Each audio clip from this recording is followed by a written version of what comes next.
विरोधकांचा शिवसेना ठाकरे गटाला मोठा दणका, बडा नेता सोडणार उद्धव ठाकरेंची साथ.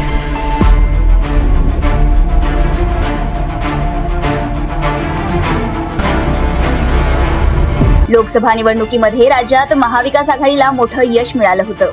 महायुतीमधील अनेक दिग्गज उमेदवारांचा पराभव झाला.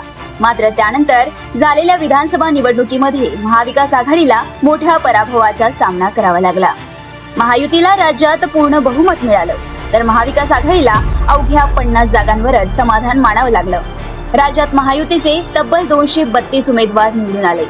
भाजप हा सर्वात मोठा पक्ष ठरला होता. विधानसभा निवडणुकीत झालेल्या पराभवानंतर महाविकास आघाडीमधील अनेक नेते आता महायुतीमध्ये प्रवेश करताना दिसत आहेत. याचा सर्वाधिक फटका हा शिवसेना ठाकरे गटाला बसत असल्याचं दिसून येत आहे.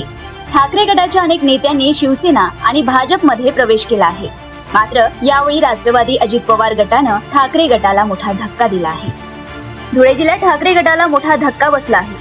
ठाकरे गटाचे माजी आमदार शरद पाटील यांनी शिवसेना ठाकरे गटाचे प्रमुख उद्धव ठाकरे यांची साथ सोडली आहे. ते उद्या राष्ट्रवादी अजित पवार गटात प्रवेश करणार आहेत. उद्या दुपारी 2 वाजता उपमुख्यमंत्री अजित पवार यांच्या उपस्थितीमध्ये मुंबईत त्यांचा पक्षप्रवेश होणार आहे. शरद पाटील हे 2004 ला शिवसेनेचे आमदार होते. त्यानंतर त्यांनी शिवसेना सोडून काँग्रेसमध्ये प्रवेश केला होता. मात्र पुन्हा ते ठाकरे गटात परतले.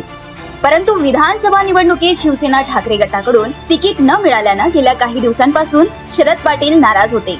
अखेर त्यांनी शिवसेना ठाकरे गटातून राष्ट्रवादी अजित पवार गटात प्रवेश करण्याचा निर्णय घेतला आहे.